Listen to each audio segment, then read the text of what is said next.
Nagising si Yulin na nakagapos sa likod ang mga kamay niya at nakagapos rin ng mahigpit ang mga paa niya. Masakit ang buong katawan niya. Nasa loob siya ng isang kwarto na gawa sa kawayan. "Nasaan ako?" Mahina niyang tanong sa sarili. Narinig niyang may nag-uusap at nagtatawanan sa labas. Pinilit niyang gumulong-gulong para makalapit sa may butas ng dingding. Nakita niyang nagiinuman ang dalawang hindi niya kilalang mga lalaki. "Ano nang gagawin natin sa babaeng yan?" Tanong ng isang lalaki sa kainuman niya. Ano pa, di hulog sa bangin kagaya ng utos ni Ma'am Georgia." "Bukas na natin gawin yun. Mag-inuman muna tayo." Sagot ng isa pang lalaki at nagpatuloy sila sa pag-inom. Hindi naman makapaniwala si Yulin na magagawa ni Prof. Georgia na ipadukot siya. Alam niyang galit sa kanya ang babae dahil nagseselos ito sa kanya dahil sa boyfriend nitong si Prof. Dylan. Hindi nga rin niya alam kung bakit itong si Prof. Dylan ay parang stalker na niya. Laging nakabantay ito sa kanya at tinutulungan siya. Bigla na lang itong sumusulpot kapag may nambubuli sa kanya o napapahamak siya. Kaya tuwing lumalapit ito, ang ginagawa niya ay iwas din siya ng iwas dito. Wala nang nagawa si Yulin kundi magdasal na makaligtas siya at hintayin na malasing ang dalawa at makatulog. Kailangan niya makatakas. Ayaw niya pang mamatay. Naisip niya lang na ilalaglag siya sa bangin, kinikilabutan na siya. Buti na lang nakatulog na ang dalawa sa kalasingan. Nag-umpisa na siyang gumulong ulit. Hindi na niya alintana ang sugat at mga gasgas sa balat niya. Paglabas niya ng kwarto ay gumulong ulit siya hanggang nakalapit sa mesa. Pinilit niyang abutin ang lighter gamit ang nakagapos niyang mga paa sa ibabaw ng mesa. "I can do this," wika sa isip ni Yulin. Nang malaglag ang lighter ay pilit kinuha ng mga kamay niyang nakagapos sa likod. Gumulong siya paulit-ulit palabas ng kubo. Nang medyo nakalayo na siya at nakakubli, ay binuksan niya ang lighter at itinapat sa lubid na nakatali sa mga kamay niya. Hindi na niya ininda ang init ng apoy mula sa lighter. Ang importante, masunog at matunaw ang lubid. Nang makalas na niya lahat ng nakagapos sa kamay at paa niya, ay sinimulan na niyang tumakbo. Kailangan na niyang makalayo bago malaman ng mga kumidnap sa kanya na nakatakas siya.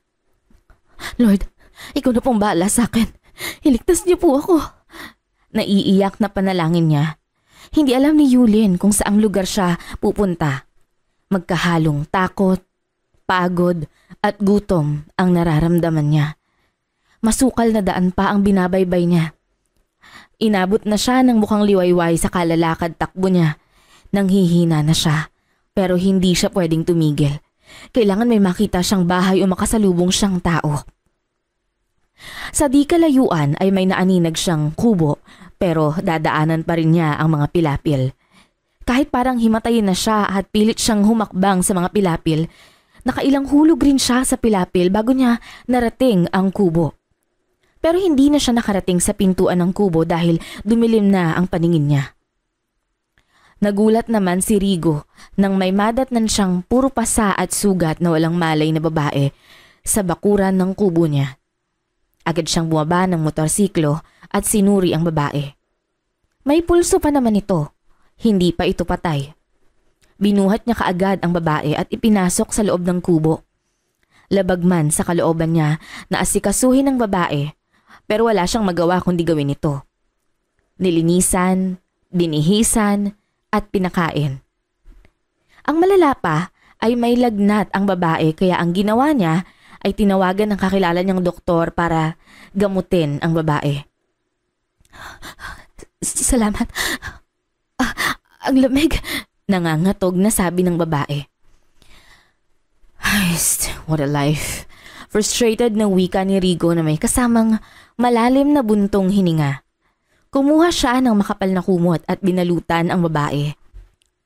"Pumunta nga ako sa liblib na gubat para magsulot magpaka-ermitanyo tapos biglang may bubulag ang babae sa bakuran ko at aalagaan ko pa ngayon dahil sa hindi magandang kalagayan.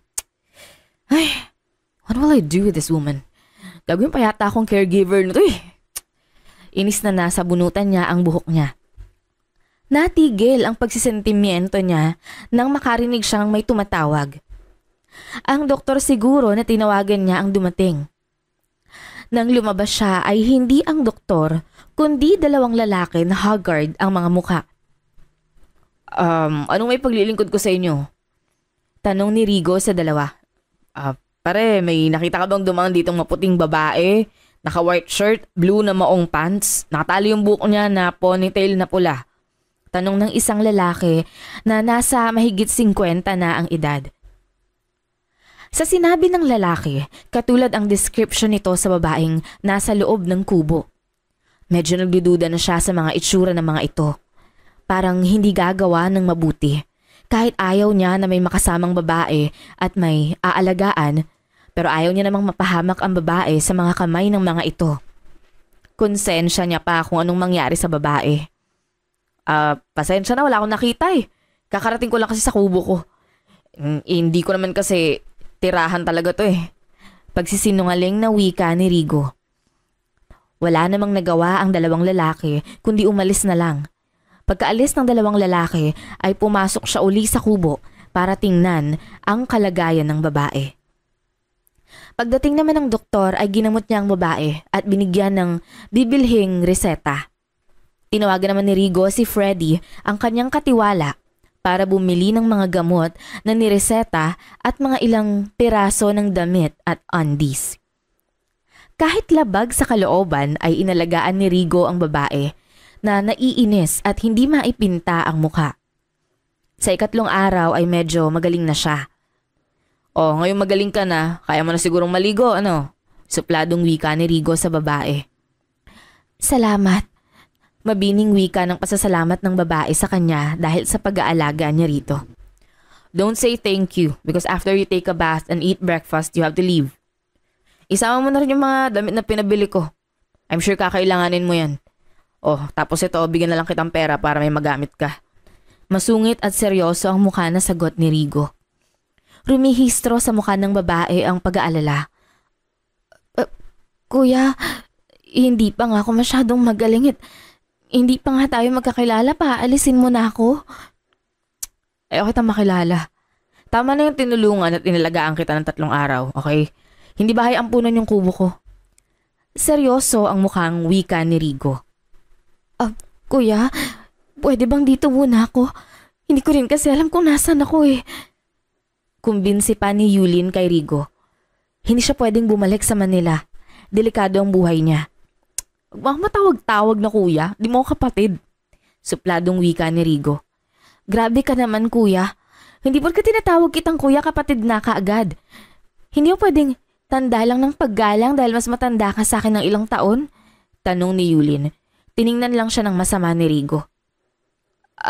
Pasensya na po mister. Hindi ko kasi alam ang pangalan mo eh.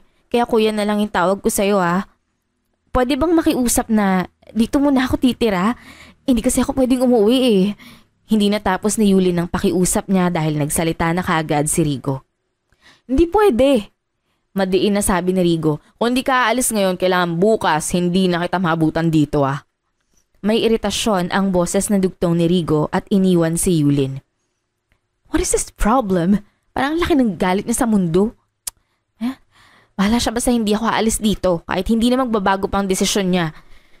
Mas titiisin ko makasama yung masungit na kagaya niya kaysa naman bumalik ako sa Manila. Ayoko pang matigok no. Magmamakaawa na lang ako bukas sa kanya. Ayan. Wika ni Yulin sa sarili. Pumasok na siya sa banyo para maligo. Pagising ni Yulin ay dumiretso siya sa kusina. May tirang kanin pa sa kaldero at ulam na tira niya kagabi. Dahil gutom siya at napilitan siyang tumira doon ay napilitan na din siyang kumain ng kaning lamig at ulam. Good morning. Let's eat. Pilit na aya ni Yulin kay Rigo nang dumating ito. Lalong hirap siyang lumunok ng kaning lamig dahil sa kinabahan siya nang makita ang ekspresyon ng mukha ni Rigo. You're still here? Di ba sabi ko umalis ka na? Inis na wika ni Rigo nang maabutan niya si Yulin na kumakain sa kusina. Sir, nakikiusap naman sana ako sa'yo na makikitira muna ako. Kahit gawin mo akong katulong, alalay, okay lang. Kahit magsilbi ako sa'yo gagawin ko, basta pumayag ka lang na tumira ako dito. Nakiusap ni Yulin. Miss, whoever you are, My answer is no. Hindi magbabago yung desisyon ko, okay? Ayoko nang may kasama dito. Gets? Kaya pwede ba, lumabas ka na ngayon din. Galit na utos ni Rigo kay Yulin. Please, sir. Please, I'm begging you. Kahit maging katulong mo lang ako, basta patirahin mo lang ako dito. Gusto nang umiyak ni Yulin dahil sa kawalan ng pag-asa na mapapayag ang lalaki. Mamili ka. Alis ka ng kusa o kakalad ka rin na lang kita. Matalim ang tingin na ipinukol ni Rigo kay Yulin.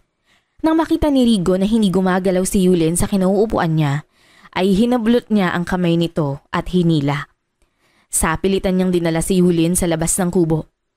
Malis ka na, dahil ayoko may kasamang babae dito sa pamamahay ko.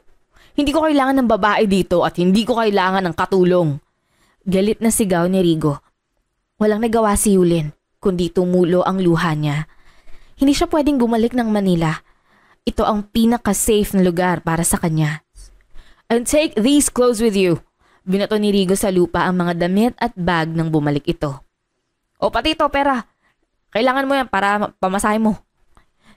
Isa-isa namang pinulot ni Yulin ang mga damit at pera habang tumutulo ang luha. Inilagay niya lahat ng napulot sa loob ng bag. Pagkatapos ay huminga siya ng malalim at tumingala sa langit.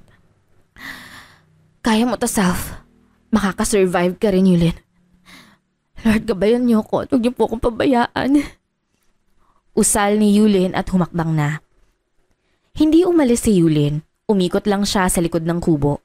Nagbaka sakaling may makita siyang pwedeng mapwestuhan na gagawin niyang tulugan o matitirhan. Nakakita naman siya ng silong sa likod bahay. Dahan-dahan siyang kumuha ng iilang sako na nakita niya na nakatambak sa may gilid ng kubo. Ginawa niya itong pansapin. Magpapahinga muna siya doon. Hihintayin niyang makaalis ang lalaki tsaka niya aayusin ang titirhan niya. Maya-maya aalis na rin ang lalaki. Hindi niya alam kung kailan siya magiging ganito. Hindi niya muna iisipin ang mga bumabagabag sa isip niya. Ang importante, magkaroon siya ng tirahan. Kahit gaano man kahirap titiisin niya, wag lang siyang bumalik ng Manila. Nagising siyang pinapapak na siya ng mga lamok at gutom na. Nakatulugan niya ang paghihintay ng pag-alis ng lalaki. Hindi niya akalain na gabi ito aalis. Tumayo siya at pumunta patungong kusina. Nagbabaka sakali siyang bukas ang pinto. Sarado ang pinto pero may konting awang kaya kahit mahirap ay pinilit niyang ipasok ang katawan. Nang makapasok siya ay naghanap siya ng makakain. Dahil madilim ay puro lang siya kapa hanggang mahawakan niya ang kaldero. Binuksan niya ito. May konting kanin at halos puro tutong ang naiwan. Yun na lang ang kinain niya dahil wala siyang makitang ulam. Okay na rin yun, kesa wala siyang makain. Pagkatapos kumain ay bumalik siya sa silong ng bahay para doon naman natili. Hindi niya mapigilang umiyak dahil sa sinapit niya ngayon. Hindi niya akalaing magagawa ni Prof. Georgia ang ipadukot siya at ipapatay. Ganun na ba siya kadesperada para makuha lang si Prof. Dylan? Hindi niya lubos maisip na mula sa pagiging buhay prinsesa, mararanasan niyang maging buhay pulubi ngayon. Awang-awa siya sa sarili niya. Buong araw na hindi pumunta ang lalaki sa kubo, kaya malayang nagawa ni Yulin ang pag-aayos ng tirahan niya sa silong. Gumawa rin siya ng sampayan sa silong para sa mga damit niya. Buti na lang may poso sa labas ng kubo kaya hindi siya mahihirapan sa tubig. Pumasok uli siya sa loob ng bahay. Doon siya dumaan sa may kusina. Naganap siya doon ng pwede niyang makuhang pagkain. May nakita siyang mga delata at biskwit. Kukuha muna siya ng ilang piraso para hindi mahalata ng lalaki na may bawas ang mga nakatago niyang pagkain. Dahil hindi sanay si Yulin na humiga sa sako, ay nagkaroon siya ng maraming rashes at panay ang kamot niya. Hindi rin siya komportable sa hinihigaan niyang matigas na lupa. Wala siyang magawa kundi magtiis. Siguro, masasanay din siya. Tinitiis rin niya ang lamig, lalo na sa madaling araw. Kinabukasan ay dumating uli ang lalaki kaya nanatiling nasa silong si Yulin. Nakaramdam na rin siya ng pagsama ng pakiramdam. Magkakasakit pa yata ako. Huwag naman, Lord. Wala mag-aalagaan sa akin. Wala akong pera pang pa-ospital eh. Hindi ko na rin alam kung anong lugar to. Maawa na po kayo, Lord. Tulungan niyo na po ako. Ayoko pa mamatay sa ilalim ng silong na to. Wika ni Yulin sa sarili niya. Narinig ni Yulin na may kausap sa telepono ang lalaki. Pinilit niyang huwag makagawa ng ingay. Hello bro, sagot ng lalaki sa kausap na nasa kabilang linya. No worries about me bro. I'm okay except these last few days, na bad trip ako eh. Dahil may walang malay na babae lang naman ako nadatnan sa harap ng bakuran ng kubo ko. Siguro naglaya sa kanila o may tinatakasang humahabol sa kanya. Alam mo namang sinusumpa ko yung mga babaeng yun eh. Dinig pa ni Yulin ang kwento ng lalaki sa kausap. What? I-describe ko siya? Bakit? Yun ang huling dinig ni Yulin sa sinasabi ng lalaki dahil lumabas na ang lalaki sa kubo. Pagdating ng gabi, lalong lumala ang nararamdaman ni Yulin. Tumaas na ang lagnat niya, na nilalamig na siya. Hindi sapat ang mga sakong ginawa niyang kumot. Halos mawala na siya ng ulirat, pero pinipilit niyang huwag bumigay. Pero nang bandang huli ay hindi na niya makakaya. Ganito na lang siguro ako, Lord. Sige po, tatanggapin ko na, Lord. Nangangatog sa lamig at hindi mapigilang tumulo ang luhang nanghihinang wika ni Yulin. Mas okay na ako sa ganito mamatay kesa ihulog ako sa bangin. Salamat sa 20 years, Lord, na pinarang ko rito sa mundo. Usal niya at tuluyan ng dumilim ang paningin niya. Nagising si Yulin na puro puti ang nasa paligid niya. Am I in heaven now? Mahinang tanong niya sa sarili. Thank God you're awake, bulalas ng lalaki. Kunot ang noo na binalingan ni Yulin ang pinanggagalingan ng boses. Nakita niya ang lalaking may-ari ng kubo. Huh? Patay ka na rin ba? Bakit hanggang dito sa langit kasama kita? Tanong niya sa lalaki. What are you talking about? Nagdideliryo ka pa rin ba? Takang tanong naman ng lalaki. Nurse! Nurse! Tawag naman ng lalaki sa nurse. Hey! What are you doing? Why are you calling a nurse? Nasaan ba ako? Naguguluhang tanong ni Yulin sa lalaki. Dumating naman ang nurse at may kasunod na doktor. What happened, Rigo? Oh, she's awake. Already. Wika ng doktor at nilapitan si Yulin.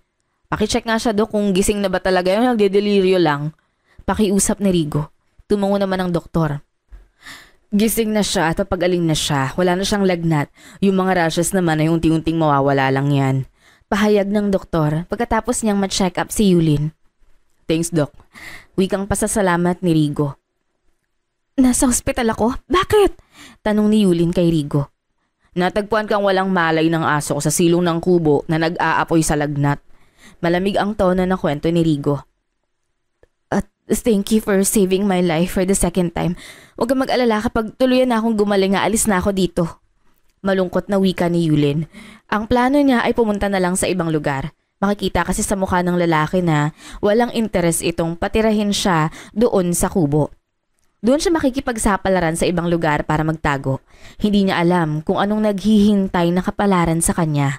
Basta ayaw niyang bumalik sa Manila. Mag-usap na lang tayo pag magaling ka na.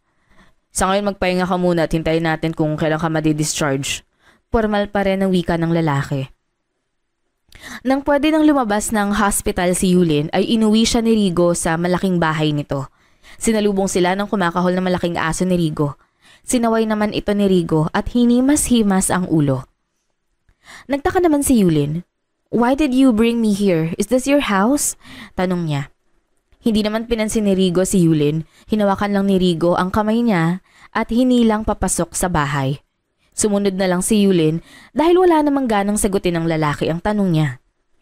Ito ang kwarto mo. Magpahinga ka muna, ipahanda ko yung pagkain. Wika ni Rigo nang binuksan niya ang isang kwarto. Pwedeng magtanong? Tanong ni Yulin. Kagaya ng dati, hindi na naman siya sinagot ng lalaki. Tinalikuran lang siya nito.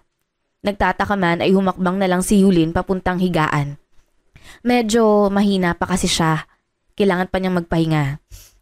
Makalipas ng 30 minuto ay may kumatok na sa kwarto niya. Pasok, bukas yan. Medyo malakas na sagot ni Yulin. Sabi ni Sir Rigo, kumain ka raw muna, ma'am. Wika ng medyo may kaedaran ng lalaki na may bit-bit na tray ng pagkain. Thanks. Pwede ba akong magtanong? Tanong ni Yulin sa lalaki. Hindi siya sinagot ng lalaki. Inilapag lang nito ang tray ng pagkain at lumabas na. Jeez, kung ano yung amo, ganun din yung kasambahay. Nagkakahawaan pala ng ugali dito eh. Naiiling na lang na wika ni Yulin. Baka ako maging kagaya rin nila pag tumagal ako dito, no? Inspirasyon nata ng amo nilang isang pipi.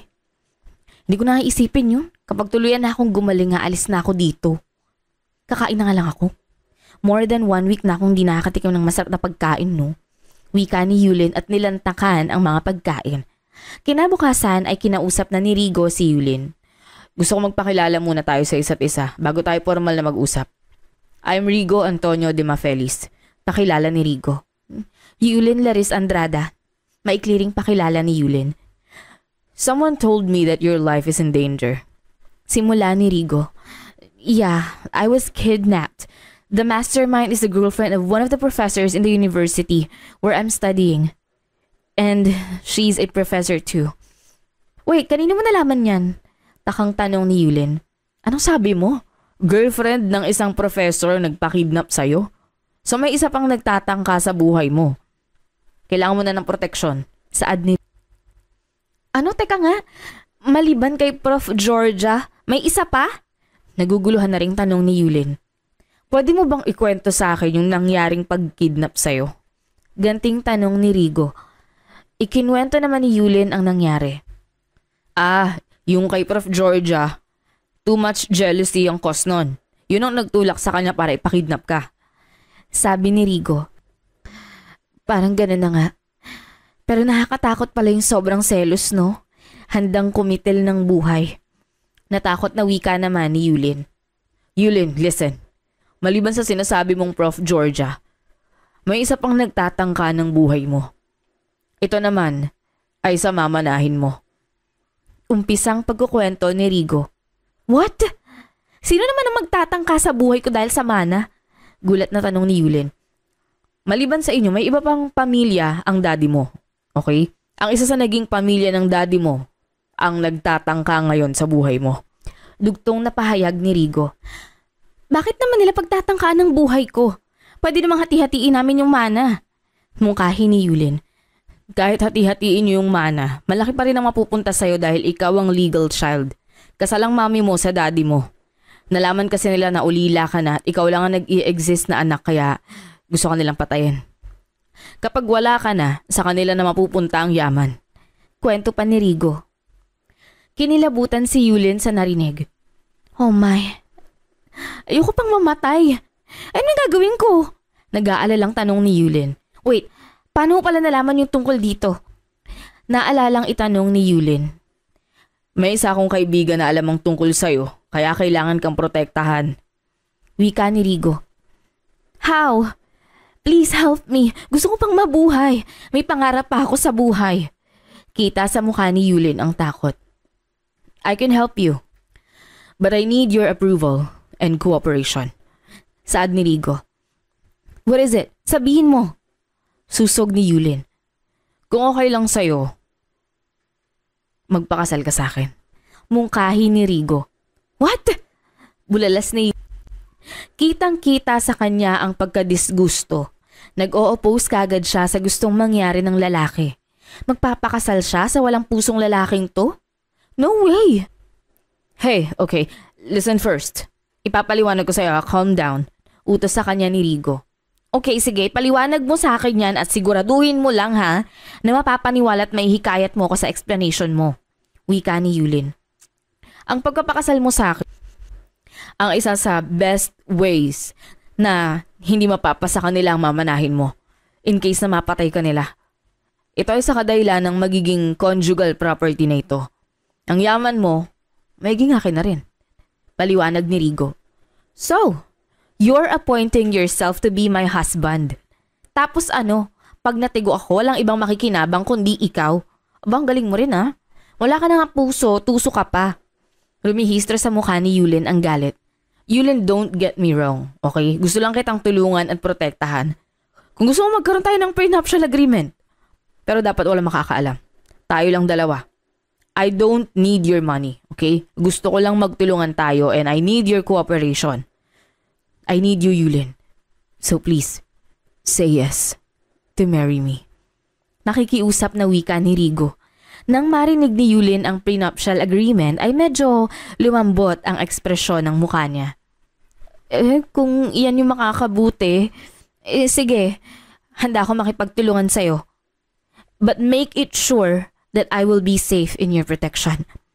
Dahil kapag ako natigok talaga sa pangangalaga mo sisiguraduhin kong mumultuin kita, hindi kita tatantanan hanggang makasama kita sa kabilang buhay. Lintik lang talaga ang walang gante, Rigo Antonio de Mafelis, na sabi ko sa iyo May pagbabantang wika ni Yulin. Gustong mangiti ni Rigo sa sinabi ni Yulin pero pinigilan niya lang. No worries, Yulin. Poprotektahan kita.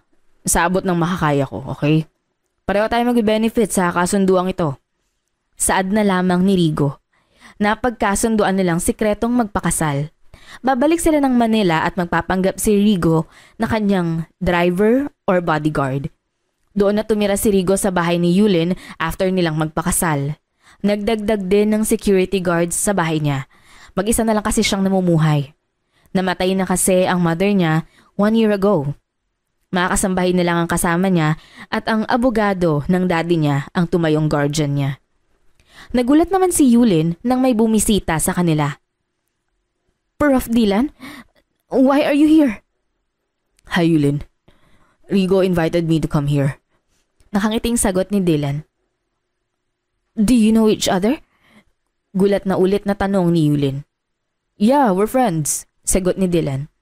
Bro, dumating ka na pala, wika ni Dylan na pababa ng hagdan. Nagpalipat-lipat ng tingin si Yulin kay Rigo at Dylan. Naguguluhan siya sa nangyayari. Paanong naging magkakilala ang dalawa?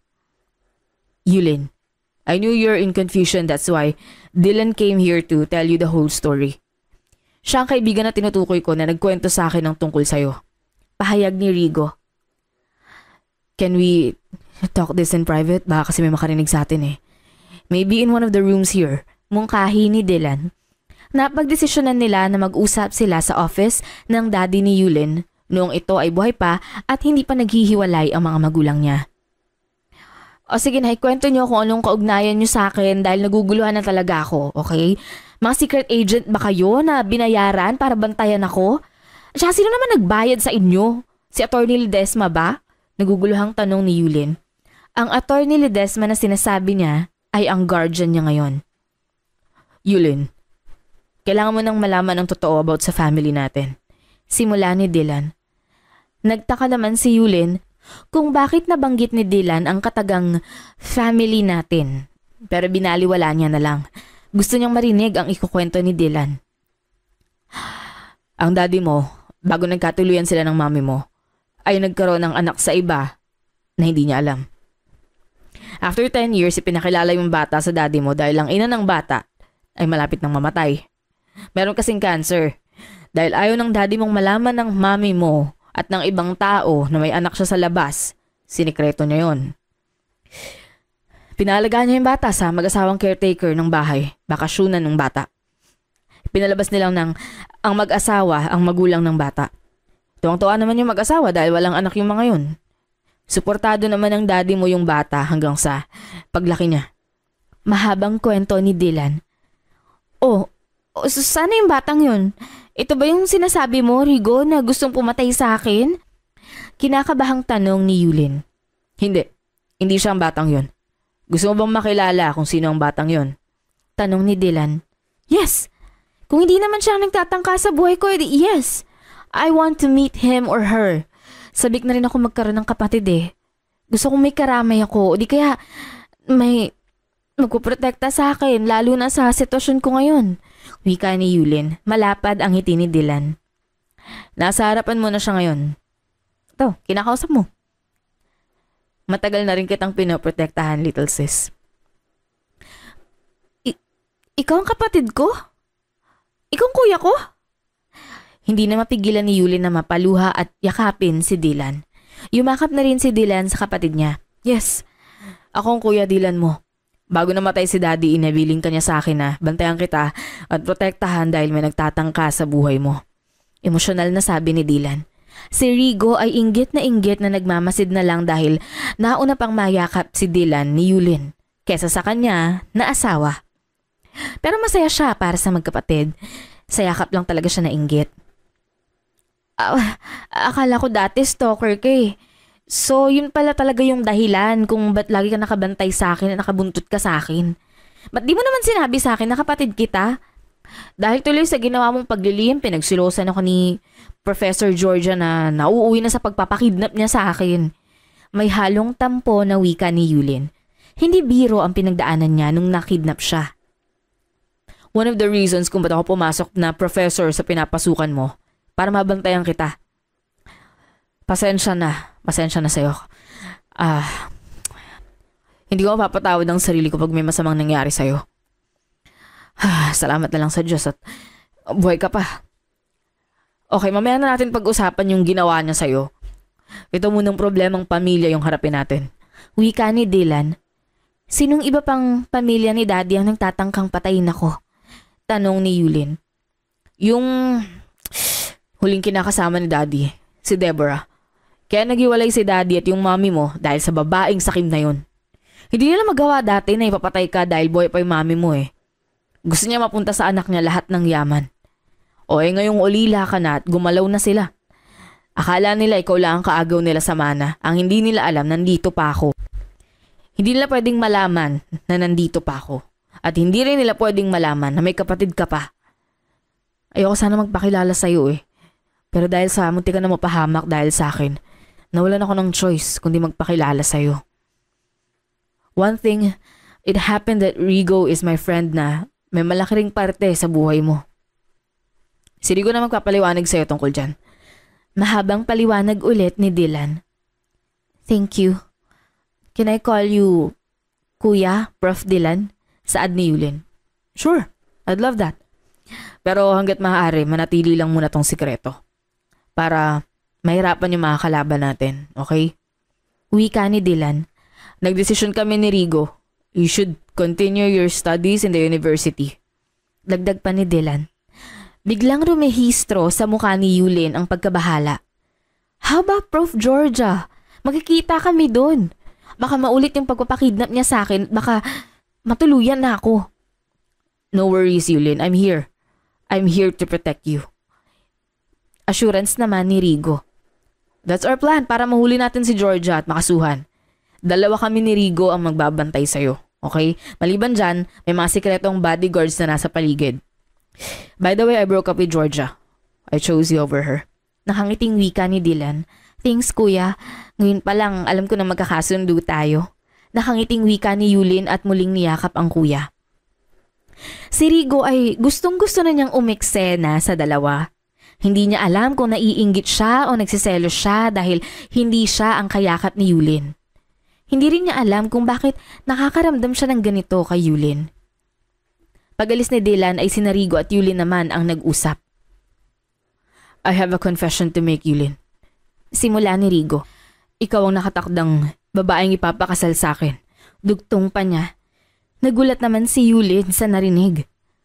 May nakatakda ng ipapakasal sa akin and it's you? Pero bakit nung makita mo ko halos ipagtabuyan mo ko sa kubo? Tanong ni Yulin. Hindi pa kita kilala eh. At nagrebelde ako sa mga magulang ko dahil ayoko ng arranged marriage. Gusto kong ako ang pipili ng mapapangasawa ko. Ayokong dinidiktahan ako. They disinherited me because I chose my girlfriend over them. Ibabalik lang daw nila ang mana ko pag pakakasalan ko na yung babaeng gusto nila para sa akin. Ngunit matigas pa rin ang ulo ko eh. Kaya sinaway ko sila. Pati sa company namin tinanggal din ako. Kahit mag-apply ako sa ibang kumpanya, walang tumatanggap sa akin dahil nasabihan na sila ng daddy ko. Nang malaman niya ng girlfriend ko na wala na akong mamanahin at wala na rin akong trabaho, iniwan niya na ako. Nagpalit niya ako sa mayamang politiko. Tapos doon, sobrang gumuho yung mundo ko. Pati nga mga kaibigan ko, unti-unting dumidistansya sa akin dahil sa nangyari. At doon nagsimula yung galit ko sa mga babae. Dahil sa babae nawalan ako ng mana. At dahil sa babae nalugmok yung buhay ko. Pati sa mami ko galit ako dahil hinayaan niyang magdesisyon ng daddy ko na ipagkasundo ako sa babae hindi ko naman kilala or hindi ko naman mahal. In short, naging woman hater ako. Nagpakalayo-layo ako dahil gusto kong mamuhay na wala akong babae na nakakasalamuha. Kaya mas pinili ko yung liblib na lugar na yon. Lugar kasi yun ng mga kong lolo. Yung savings ko ang ginamit ko para sakahin yung 5 ektaryang lupain ng lolo ko. Tapos doon naman kita natagpuan sa kubo. Kaya kita tinaboy dahil ayokong may makakasamang babae, okay? May bahid lungkot na mahabang paliwanag ni Rigo. Ngayon na naintindihan ni Yulin kung bakit galit at ipinagtabuyan siya ni Rigo. Kaya pala wala rin siyang makitang katulong na babae sa bahay niya. How did you know that I am the woman that you're supposed to marry in an arranged marriage? Tsaka paano nagbago yung isip mo? Ba't gusto mo na akong pakasalan ngayon? Tanong naman ni Yulin. Kay Dylan ko nalaman. Nung nangamusta siya sa akin. Kinuwento ko sa kanya na may nakita akong babae na walang malay sa bakuran ko. Then he told me to describe you. Tuloy na pagkukwento ni Rigo. Siya pala yung narinig kong kausap mo. Nasa silong ako nun eh. And I'm not feeling well nung time na yun. Kwento ni Yulin. Kaya nung tugma yung description ko sa hinahanap niya, he told me you are his missing half-sister. Then, when Dylan told me your name, bigla ko naalala na kapangalan mo yung babaeng gustong ipakasal sa akin, Daddy. Tinanong ko siya kung sino yung mga magulang mo. Nung sinabi ni Dylan ang pangalan ng mga magulang mo, confirm na ikaw nga yung babaeng ipapakasal nila sa akin. Kwento pa ni Rigo. Di ba galit ka nga sa mga babae? So ba't nag-iba yung isip mo at gusto mo na akong pakasalan? Tanong ni Yulin. Dahil sa kwento ni Dylan na naanganib yung buhay mo dahil sa mana. And I want to help you because of Dylan. He's like a brother to me. Marami na akong utang na loob sa kanya. Dinecline ko lang ang tulong niya nung tinanggalan ako ng mana. Naisip ko rin na pareho tayong mag-benefit kapag tuparin natin yung arranged marriage. May babalik sa akin yung mana ko at ikaw naman, mapoprotektahan kita sa mga tao nagtatangka ng buhay mo. Paliwanag ni Rigo. What if kung mas solved na yung problem ko? Mahuli na yung nagtatangka sa buhay ko? Ano nang mangyayari sa kasal natin? Paano tayo lalaya sa isa't isa? Tanong ni Yulin. Ipanal natin yung kasal. Sabihin natin sa kanila lalo na sa parents ko na hindi talaga tayo magkasundo. Pareho tayo may mahal na iba. Ganun. Simpleng sagot ni Rigo. Yeah, you're right. Annulment ang best option natin. Okay, sige, next week, start na ng pagbabantay mo sa akin dahil papasok na ako sa university. Paalala sa kanya ni Yulin. Makakaasa ka, Yulin. 101% ka naming poprotektahan ni Dylan. Bigay assurance ni Rigo kay Yulin. Thanks, Rigo. Anyways, it's getting late. Time to sleep na. Good night, Rigo. Paalam ni Yulin. Yulin? Medyo nag-aalang ang tanong ni Rigo. Yes? Nakakunot noong tanong ni Yulin. Can I hug you? I mean, sign ng umpisa nating pagkakaibigan at pagkakasundo. Paliwanag ni Rigo nang makitang lalong kumunot ang noo ni Yulin. Sure. At good night hug na rin. Nakangiting wika ni Yulin sabay yakap kay Rigo. Good night, Rigo. Yumakap rin si Rigo kay Yulin. Ito na ang kanina pa niya gustong gawin. Ngayon niya lang na-feel na ang sarap palang yakapin ng dalaga. Ang bango at ang lambot ng balat niya. Kung ano-ano nang mga naiisip ni Rigo. Rigo? Uwi ka ni Yulin. Yes. Biglang bumalik sa tamang pag-iisip si Rigo. Sabi ko good night na. Wika ni Yulin. Okay. Good night din. Sagot ni Rigo na hindi pa rin kumakala sa pagkakayakap kay Yulin. Rigo, yung yakap mo, parang ayaw pa mag-good night. Birong tanong ni Yulin. Ay, sorry. Sabi ko nga good night na. Yun talaga. Kumamot sa ulo si Rigo pagkatapos niyang kumalas kay Yulin. Balik na sa pag-aaral si Yulin at gaya na nga ng napag-usapan, si Rigo ang nagiging driver niya. Pinagbuksan pa siya ng lalaki ng pinto. Nagtataka naman si Yulin sa inaakto ng lalaki. Aktong gentleman ngayon si Rigo. Yulin, you're back! We missed you! Salubong kaagad ng isang lalaki kay Yulin at inakbayan nito. Oh, I missed you too, Renz. Oh, nasaan yung iba? Masayang sagot ni Yulin. Bigla namang may kung anong inis na nararamdaman si Rigo sa lalaking umakbay kay Yulin. Lalo lang siyang naiinggit sa inis nang nakipagharutan pa si Yulin sa umakbay sa kanya. Pinipigilan niya lang ang sarili niyang hilahin si Yulin para humiwalay sa lalaki. Kaya nang sunduin niya si Yulin ng uwian, pinagsabihan niya ito. Pwede bang huwag ka makipagharutan dun sa lalaking kausap mo kanina? Di maganda tingnan eh.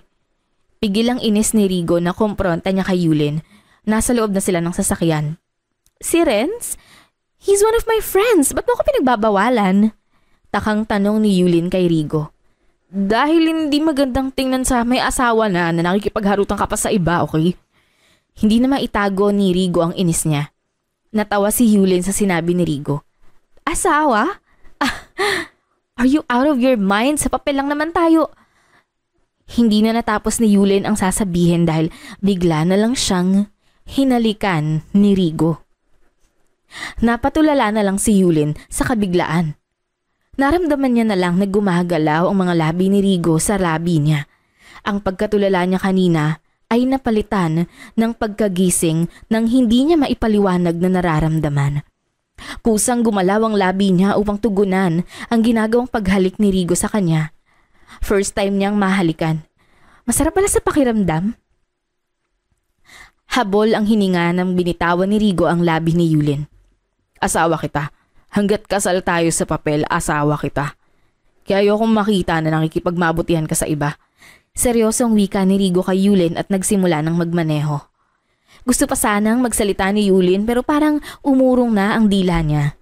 Intimidating kasi ang dating ni Rigo. Hindi niya alam kung ilang minuto silang naghahalikan ni Rigo pero ang pagkakaalam niya ay medyo matagal din dahil halos mawala na siya ng hininga nang pakawalan ni Rigo. At ramdam niya rin ang pamamaga ng labi niya. Hanggang sa pag-uwi wala silang imikan. Kahit hanggang sa hapunan, tahimik pa rin silang dalawa. Ang tanging maririnig lang ay ang tunog ng mga kubyertos. Pagkatapos kumain ay papasok na sana si Yulin sa kanyang kwarto nang bigla na naman siyang hapitin ni Rigo sa bewang at biglang hinalikan. Good night, my wife. Wika ni Rigo at tumalikod na para pumasok sa kanyang kwarto.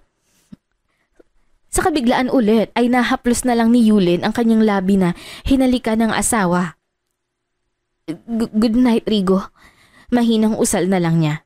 Pati siya ay nalilito kung ano ang gustong ipahiwatig ni Rigo sa kanya. Hawak-hawak ang labi na pumasok na lang siya sa kanyang kwarto. Mga isang linggo na hatid sundo siya ni Rigo na ganun pa rin ang ginagawa sa kanya. Kapag tinatanong niya si Rigo kung bakit siya nito hinahalikan, ang tanging sagot lang ng lalaki ay, asawa kita, at tatahimik na ito. Hindi na ito sumasagot sa mga iba pang tanong niya. Kaya pati siya ay tahimik na lang din dahil wala naman siyang makuhang sagot mula kay Rigo.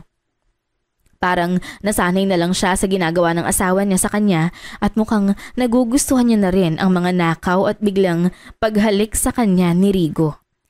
Hindi na rin siya masyadong nakikipagharutan o nakikipag-close sa mga lalaki. Papuntang parking area na si Yulin nang bigla siyang harangin ni Prof. Georgia. Hi, Miss Andrada. You're back. Bati sa kanya ni Prof. Georgia. Prof? Hello. Alanganin ng ngiting wika ni Yulin nang makita ang propesora. Biglang binundol ng kaba ang dibdib niya. Yulin, I wanted to say sorry for being mean to you because of Dylan. But no worries. Hindi na ako nagsiselos sa'yo. Break na rin kami ni Dylan. Napag-alaman ko na wala siyang kwentang boyfriend. Paliwanag ni Georgia at ngumiti pa kay Yulin. Mukhang wala pang sundo mo ah. Sabay ka na sa akin. Presenta ni Prof. Georgia. Thanks but no thanks, Prof. Tanggi ni Yulin kay Prof. Georgia. Hindi siya nagpahalata na kinakabahan siya at may alam siya na ang propesora ang nagpakidnap sa kanya. Oh, don't be shy. Sumama ka na sa akin. Pilit na aya ni Prof. Georgia at hinila na siya nito sa kamay. Ma'am Yulin, may problema ba? Ba't kanya hinila? Tanong ni Rigo mula sa likod ng dalawang babae.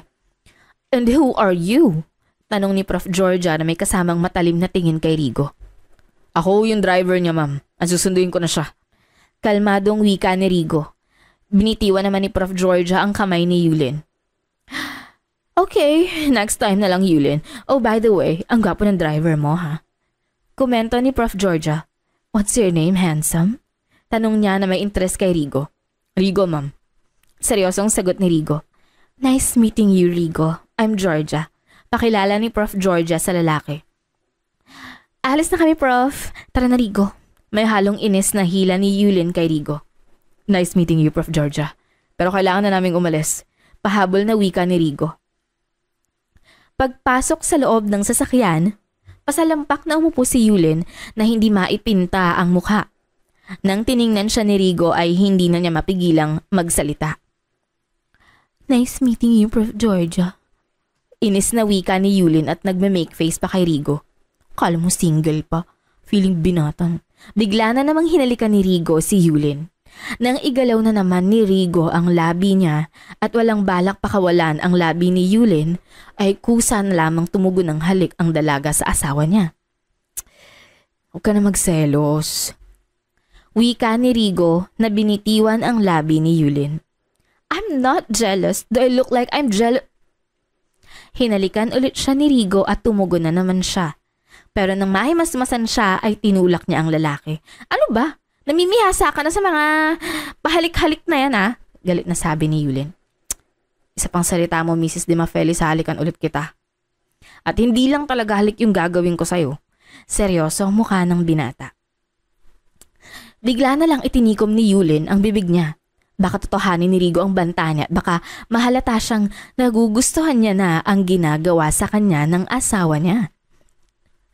Isang araw, sinadya ni Prof. Georgia na puntahan si Rigo sa parking lot. Nakita niyang papasok na ang lalaki ng kotse kaya binilisan niya ang paglalakad at tinawag ito.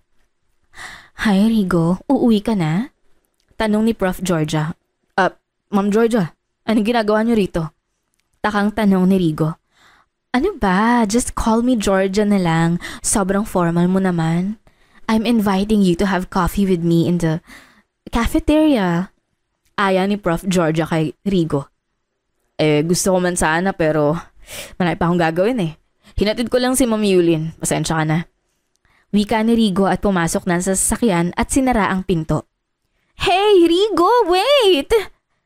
Sigaw ni Prof. Georgia nang umalis na ang sasakyan. Bakit ba pati driver ni Yulin ayaw sa akin? May araw ka din talaga sa akin, lalaki ka. Hard to get ka pa?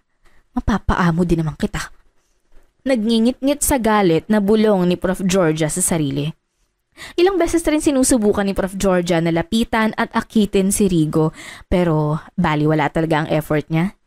Dahil talagang hindi siya pinapansin at ine-entertain ng lalaki. Miss Yulin, may nagpapabigay ho. Wika ng janitor sabay abot ng bouquet ng bulaklak. Nagtataka namang kinuha ni Yulin ang mga bulaklak. Manong, sinong nagbigay nito sa inyo? Matangkad mo poging lalaki pero hindi ko siya kilala. Ako na raw magbigay sa inyo dahil nahihiya eh. Sagot ng janitor. Salamat Manong Wika ni Yulin. Habang papunta sa parking lot, nakangiting inamoy-amoy ni Yulin ang bulaklak.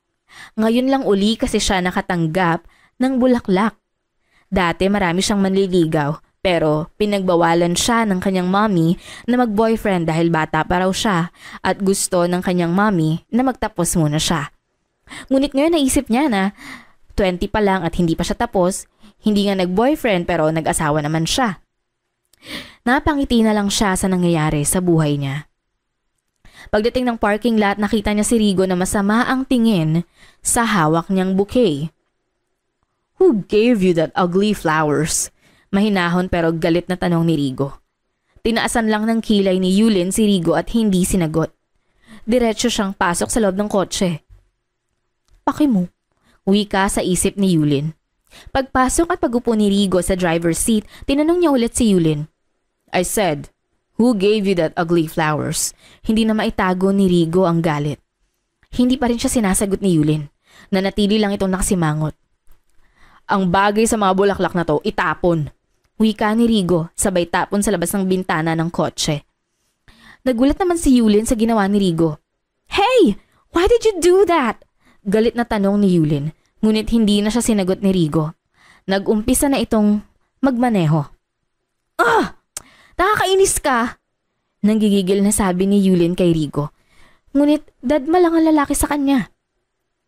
Nagtaka naman si Yulin nang huminto sila sa isang flower shop. Walang sabi-sabing bumaba si Rigo at iniwan siya sa kotse. Makalipas ang ilang minuto, bumalik ito na may daladala ng basket of flowers. O eto, kaya ko rin namang bigyan ka ng mas mahal at mas magandang bulaklak ah. Hindi lang bouquet, naka-basket pa. Wika ni Rigo sabay abot ng bulaklak kay Yulin. Upo na siya ulit sa driver's seat. Bagay lang na itapon ng pangit na bulaklak na yun sa bintana. Sigurado ako pangit din nabigay sa'yo nun. May inis na wika ni Rigo. Alam mo, ang yabang mo. Ikaw nga may itsura ka, pangit man ang ugali mo. Hindi ko tatanggapin yan, no? Hindi man galing sa puso yung pagbibigay niyan. Nakasimangot na sagot ni Yulin at nanatili lang sa gilid niya ang mga bulaklak. Sa puso ko galing yung pagbibigay sa'yo niyan. Baling naman sa kanya ni Rigo. Pwes hindi ko ramdam. Nakasimangot pa rin si Yulin. O eto, ramdam mo? Sabi ni Rigo. Sabay sunggab ng halik kay Yulin. Pinag-igihan pa niya ang paghalik sa asawa hanggang nararamdaman niyang tumutugon na rin si Yulin sa halik niya. Gosh, at ba hindi ko matanggihan ang halik ng mokong na to? Ba't kasi ang sarap-sarap humalik ng lalaking to eh? Kakadik. Halik pa lang niya, solved na ako. Wika ng isip ni Yulin. O ano, ramdam mo na? Tanong ni Rigo na tumigil sa paghalik kay Yulin. Hindi. Dahil hindi galing sa puso yun, no? Galing sa puso mo yun eh. Inis na sagot ni Yulin. Mrs. Dima Felis, magsalita ka pa talaga uli. At talagang ang gagawin ko sa'yo, galing na talaga sa puso yun. Banta ni Rigo. Kunin mo na nga yung bulaklak. Bigla na lang tumahimik si Yulin at kinuha na rin niya ang basket ng bulaklak. Kapag si Rigo talaga ang magsalita, maotoridad ito. Hindi muna sila umuwi. Dinala siya ni Rigo sa isang restaurant. Nang nasa loob na sila, wala nang masyadong nakakakita. Hinawakan ni Rigo ang kamay niya at dumiretso sila sa isang private room. Sa paghawak ni Rigo ng kamay niya ay may nararamdaman siyang kilig. Nagkakagusto na yata siya sa mokong na to. Nababahala man siya ay binaliwala niya muna ang nararamdaman. Tsaka na niya po problemahin pag nasolve ng problema niya at hihiwalayan na siya ni Rigo. Pero nalilito talaga siya sa pinapakita ng lalaki sa kanya eh. Huwag niya na munang isipin yun. Ang dapat niyang isipin ngayon, ang kumukulo niyang tiyan dahil kanina pa siya nagugutom. Napaka-gentleman ni Rigo sa dinner nila. Nilagyan ni Rigo ang pinggan niya ng pagkain. Ang in-order ni Rigo ay puro paborito niyang pagkain. Sinubuan pa siya ni Rigo. Medyo naasiwa naman siya. Ako na, kaya ko naman eh. Tanggi niya pero deep inside kinikilig siya sa ginagawa ng lalaki. Yulin, hayaan mo na ako. Mabawi lang naman ako sa masamang ugaling pinapakita ko sa'yo eh. Hindi naman talaga ako masama. Hindi ko lang ma-express ng maayos yung gusto kong sabihin sa'yo. Dinadaan ko na lang sa pagiging grumpy ko. Taliwanag ni Rigo. Sige na, buka mo na yung bibig mo. Dahil pag hindi, ang mga labi ko magbubukan yan. Alam mo na yung ibig ko sabihin. Banta ni Rigo. Sa isip ni Yulin, gusto ko nga yung gagawin mo sa akin eh. Pero iwinaksi niya mga pumapasok sa isip niya. Kusa niya na lang ibinuka ang bibig niya. Hanggang sa oras ng pagtulog ay sweet si Rigo sa kanya. Yulin, pwede ba kitang mayakap bago matulog? Paalam ni Rigo. Hindi naman niya matanggihan si Rigo dahil gusto niya naman ang gagawin ng lalaki sa kanya. Pwede naman, yakap lang naman 'di ba? Sagot niya. Yumakap naman si Rigo sa kanya at yumakap rin siya rito. Magkahalong kilig at security ang nararamdaman ng makayakap ni Yulin si Rigo. Si Rigo naman, hindi na kontento sa yakap lang. Sinakop na naman niya ang labi ni Yulin. Tumugon na naman si Yulin sa ginagawa niya. Naa-addict na talaga siya sa mga halik niya. Feeling niya nasa alapaap siya sa mga halik ng asawa niyang si Rigo. Napipikit pa siya ng mata. Bigla na lang siyang napamulat nang biglang nilubayan na ni Rigo ang labi niya at biglang nagpaalam. Good night, Yulin, and sleep well. Wika ni Rigo at tumalikod na. Naiwan naman si Yulin na tulala. Hindi niya alam kung ano ang ibig ipakahulugan ni Rigo sa ginagawa nito sa kanya. Kung sa mga ipinapakita lang, mukhang may gusto na sa kanya si Rigo pero kumukontra ang isip niya. Baka pinapaamo lang siya ni Rigo para makuha ang loob niya. Baka pinapaibig lang siya para magtiwala siya sa lalaki. Baka pagbuo na ang tiwala niya, ay papatayin pala siya nito para makuha ang kayamanan. Baka si Rigo ang totoong kalaban. Maraming baka na pumapasok sa isip niya. Ayoko mag-isip, Lord. Lord, ikaw nang baala sa akin, ha? Kung nakasurvive ako sa unang pagsubok nyo, sana makasurvive pa ulit ako sa mga susunod pa. Please. Naguguluhang sigaw ni Yulin sa isip. Yulin! Tawag sa kanya ni Renz na naglalakad siya sa lobby ng university. Yes, Renz? Tanong ni Yulin kay Renz.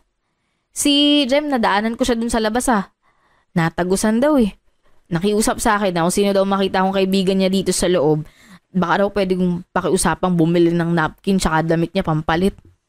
Ikaw yung una kong nakita kaya ikaw na yung sinabihan ko. Wika ni Renz sa kanya. Ganun ba? Sige, lalabas lang ako para bumili ng napkin at damit. Thanks, Renz. Wika at paalam ni Yulin kay Renz.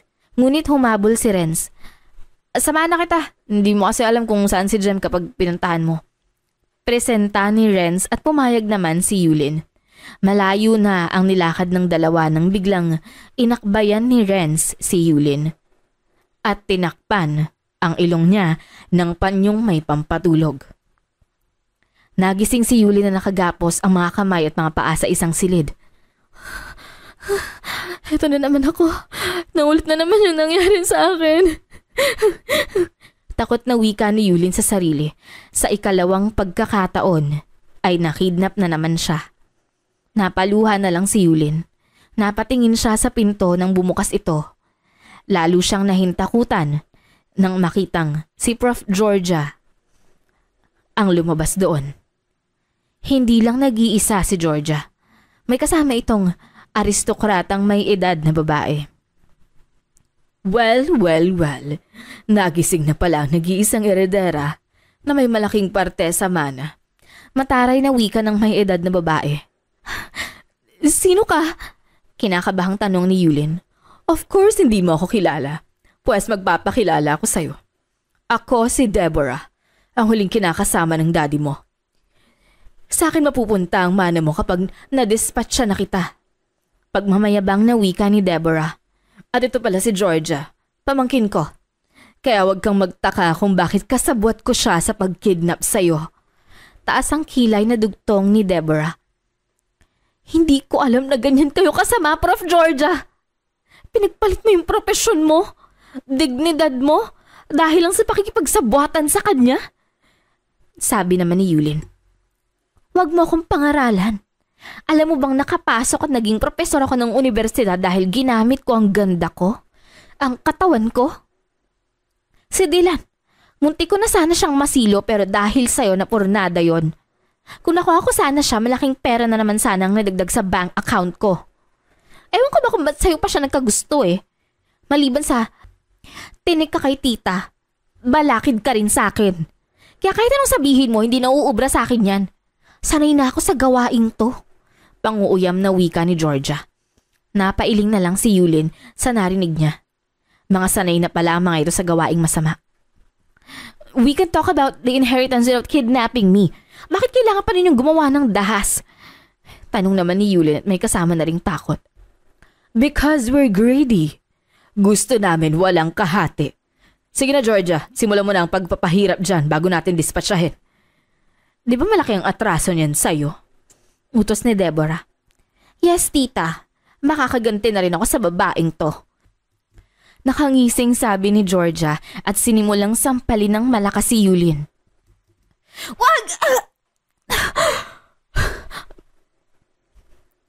Napasigaw na lang si Yulin nang sampal-sampalin siya ni Georgia.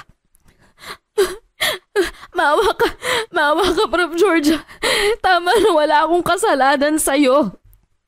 Pagmamakaawa ni Yulin. Hindi pa natapos si Georgia at patuloy siyang sinampal at sinabunutan nito. Namamagana ang pisngi niya at dumudugo na ang ilong at labi niya. Anong wala? Inagaw mo sa akin si Dylan. At ngayon naman yung driver mo hard to get.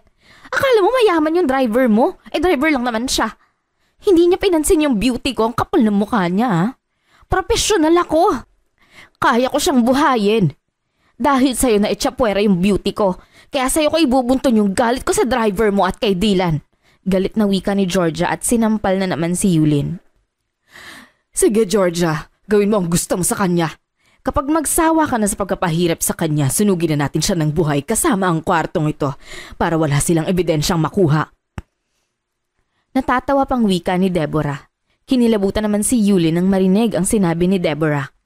Maya-maya pa may nakitang tubo si Georgia. Kinuha niya ito at inihampas sa katawan ni Yulin. Namilipit naman sa sakit si Yulin.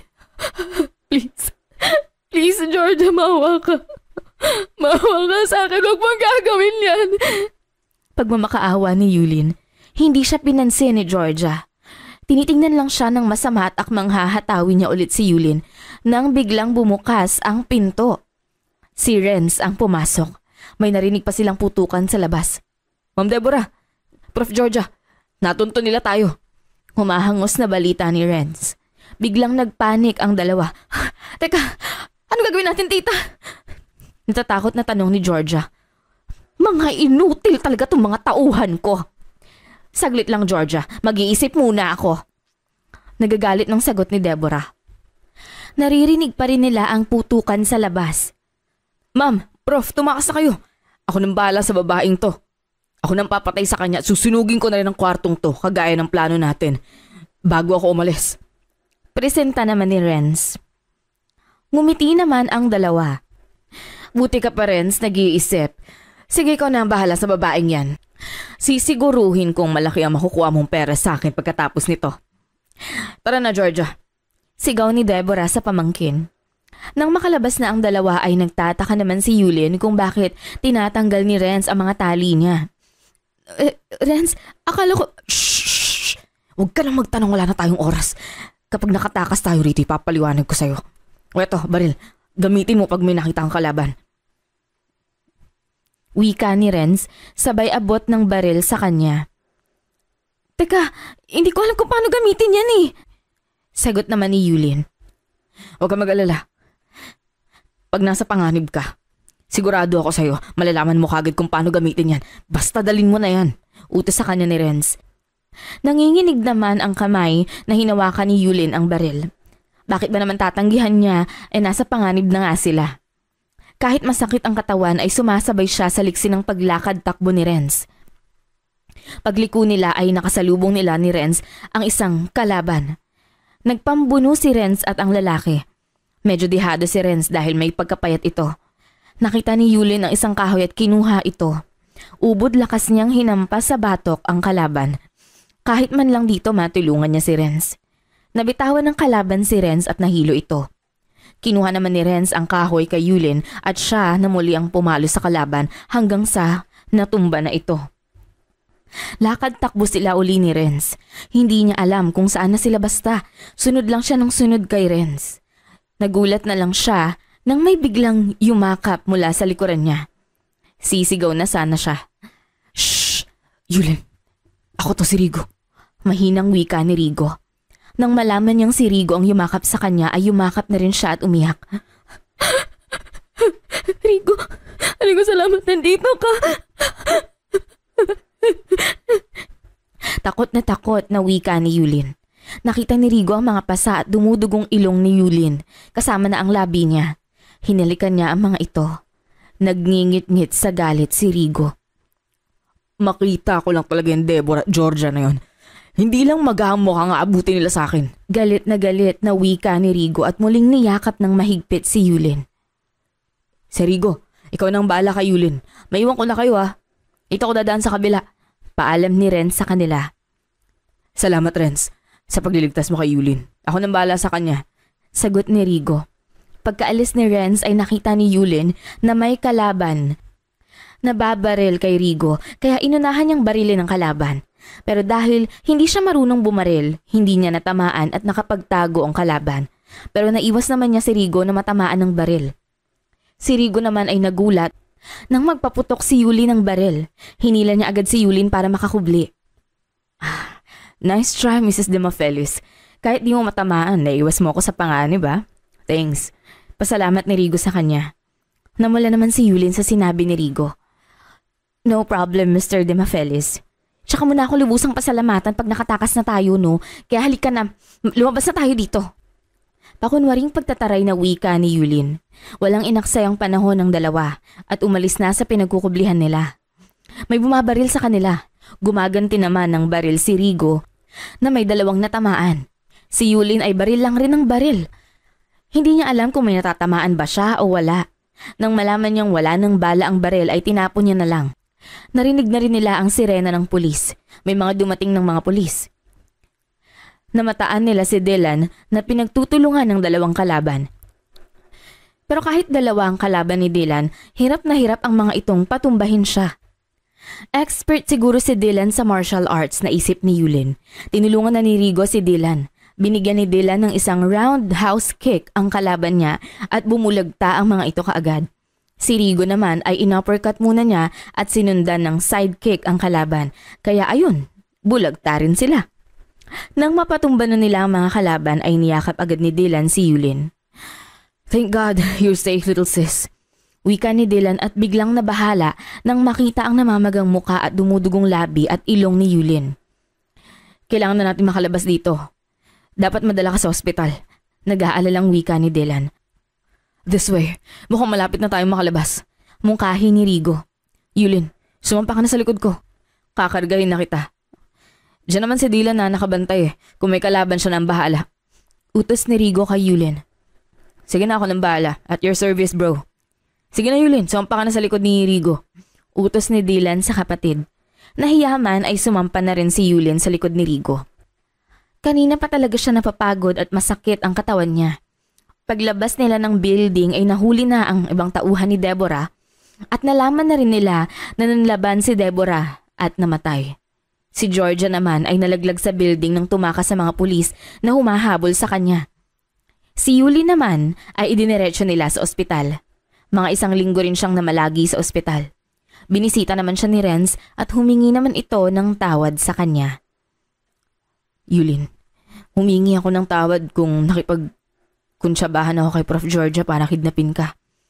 I really need money. Pero bandang huli na konsensya ako. Kaibigan kita Tas ginawa kita ng masama. So I really felt guilty kaya nilapitan ko ang driver mo na hindi ko alam, asawa mo pala. Sinabi ko sa kanya ang lahat. Alam din naman pala nila ang nangyari dahil marami palang bodyguards na sikretong nagbabantay sa'yo. Hiniyaan ka muna nilang makidnap para makaipon sila ng dagdag na ebidensya para kapag kinasuhan na sila ni Deborah, wala na silang kawala. Pinlalo rin namin kung paano ka ililigtas. Paghingi ng tawad ni Renz at sabay na ikwento na rin niya ang mga pangyayari. Renz, napatawad na kita. No worries, my friend. Naipakita mo naman sa akin na totoong kaibigan kita nung niligtas mo ko. Thanks. Maraming salamat sa pagliligtas mo sa akin. Nakangiting wika ni Yulin. Sa sobrang saya ay niyakap ni Renz si Yulin at yon ang tagpong nakita ni Rigo. Ba't mo niyakap ang asawa ko? May galit na tanong ni Rigo kay Renz. Sorry si Rigo. Masaya lang po ako na napatawad na ako ni Yulin. Hinging paumanhin ni Renz. Mula nang na-ospital yan, hindi pa ako nakayakap dyan Tapos inuunahan mo pa ako? Tsaka mo na siya yakapin pag nakayakap na ako sa kanya. Kunwaring galit na sabi ni Rigo. Rigo, tigilan mo na nga si Renz.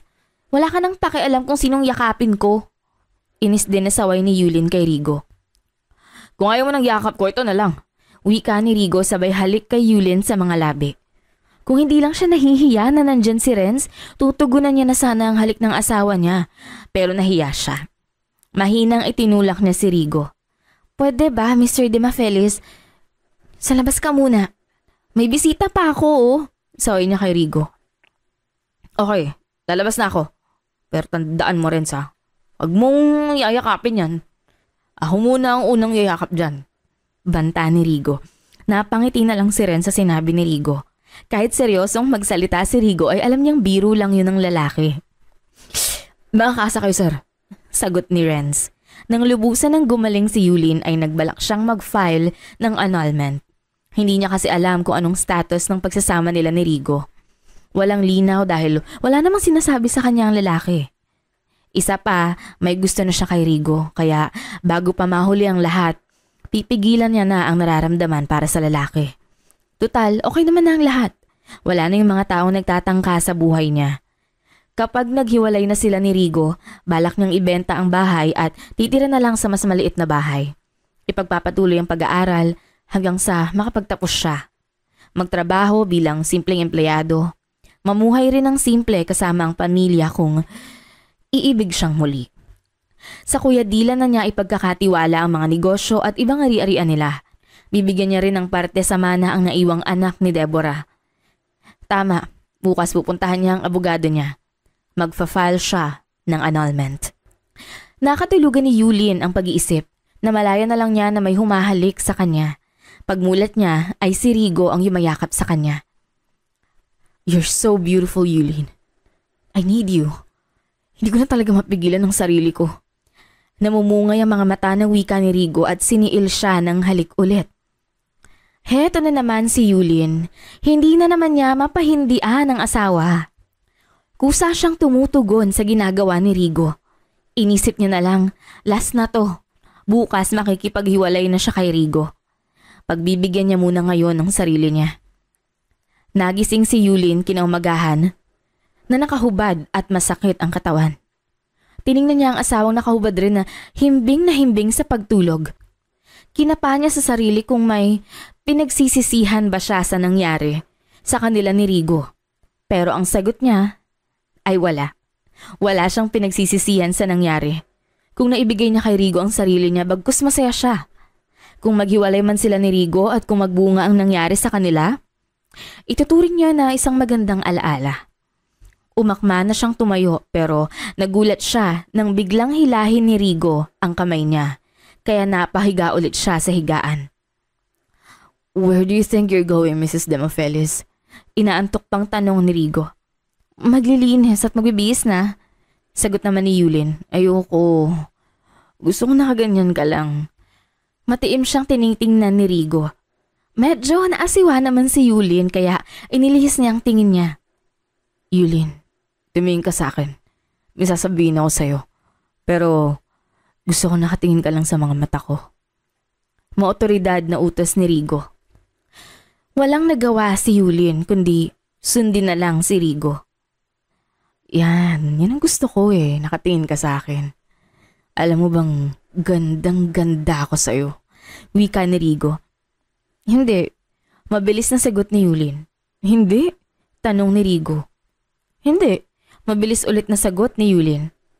Paano kung sabihin ko sa'yong hindi lang ako nagagandahan sa'yo kundi mahal pa kita, Mrs. Yulin Laris Demafelis? Nakangiting wika ni Rigo. Ulitin mo nga yung sinabi mo? Gulat na tanong ni Yulin. Narinig niya ang sinabi ni Rigo pero gusto niya lang talagang ipaulit. Ayoko nga. Nagbago na pala ang isip ko. Binabawi ko na ang sinabi ko. Total, di mo naman narinig eh. Ibayin ko na lang yung tanong ko. Nakangiti pa rin wika ni Rigo. Kita sa mukha ni Yulin ang pagkadismaya. Tumayo na si Yulin. Diyan ka na nga, papasok na.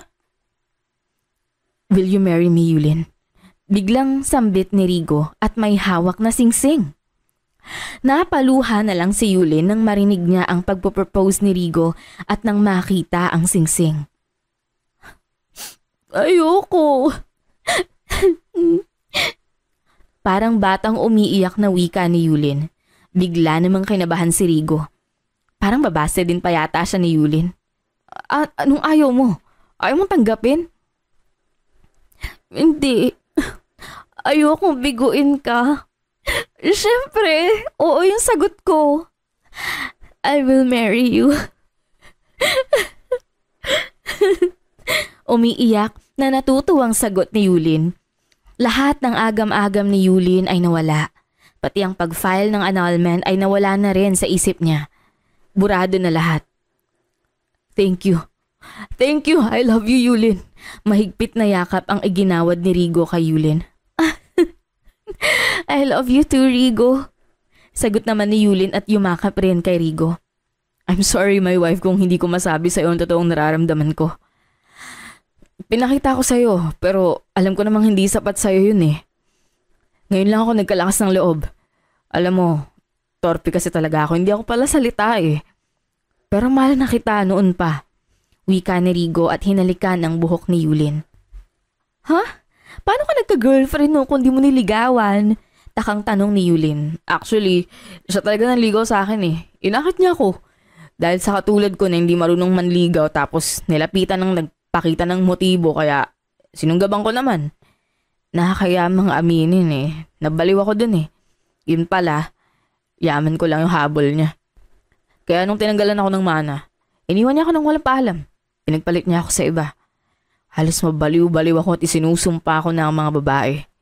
Kwentong pag-amin ni Rigo. Bakit nag-iba yung ihip ng hangin? Nakangiting tanong ni Yulin. Dahil sa'yo, ibang dating mo eh. At yung nararamdaman ko sa'yo, totoong pag-ibig talaga to. Ako yung nanuyo sa'yo eh. Nung sabi ko ang solusyon sa problema mo ay magpakasal tayo, umuusbong ng damdamin ko nun para sa'yo. Nahiya lang akong ipakita pero hindi ko talaga mapigilan yung sarili ko. Ngayon masaya ako na ikaw ang nakatuluyan ko. Mahal kita, my wife. Pakakasal na tayo sa simbahan next month. Nakangiting wika ni Rigo at hinalikan ang asawa. Sure, my hubby. Mahal din kita. Nakangiting sagot ni Yulin at tinugunan ang halik ng asawa. Hey, wait. Hindi ko pala nailalagay yung singsing sa daliri mo. Natatawang wika ni Rigo sabay kuha sa kamay ni Yulin at inilagay ang singsing. Natawa na rin si Yulin. Sa kwentong pag-ibig ni Rigo at Yulin, action speaks louder than words.